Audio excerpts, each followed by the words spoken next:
ಯಾವಾಗ SIT ಅವರು notice ಕೊಟ್ಟಿದ್ರು. ಲೋಗೋ ಕೊಟ್ಟಿಲ್ವಾ?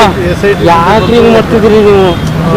ಅವಾಗಿಂದ ಹಿಂಗೆ ಮಾಡ್ತಿದ್ರು ಲೋಗೋನ. SIT ಮುಂದೆ ಬಂದು ಪಾಸಿಟಿವ್ ಲೋಗೋ ಡೌನ್ ಮಾಡಿ ಹೇಳಲಿಕ್ಕೆ ಯಾರಿಗೆ ಬರ್ಬೇಕು ವಿಚಾರಣೆ ಮಾಡಲಿಕ್ಕೆ ಅವ್ರು ಹೋಗಿದ್ದಾರೆ, ಕರ್ಕೊಂಡು ಹೋಗಿದ್ದಾರೆ, ಹೋಗಿ ಬರ್ತಾರೆ. ಜಾಮೀನು ವಜಾ ಆಗಿದೆ ಸರ್ ಅವ್ರದ್ದು ಅರ್ಜೆಂಟ್ ಜಾಮೀನು ಕೇಳಿದ್ರು.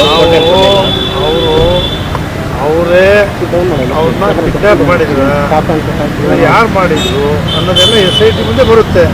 ಇವ್ರ ಮೇಲೆ ಅವ್ರ ಮಗ ಕಂಪ್ಲೇಂಟ್ ಕೊಟ್ಟಿದ್ದ, ಯಮನ್ ಮಗ.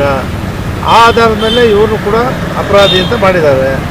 SIT ಅವ್ರು ನೋಟಿಸ್ ಕೊಟ್ಟಿದ್ರು, ಆ ನೋಟಿಸು ಉತ್ತರ ಕೊಡಲಿಕ್ಕೆ ಹೋಗಿದ್ದಾರೆ. ಅಲ್ಲಿ SIT ಮುಂದೆ ಏನಾಗುತ್ತೆ ತೀರ್ಮಾನ ಕೈಗೊಳ್ತಾರೆ.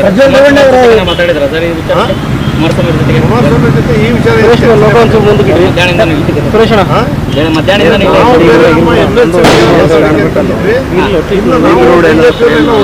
ಮಾತಾಡುವಂತ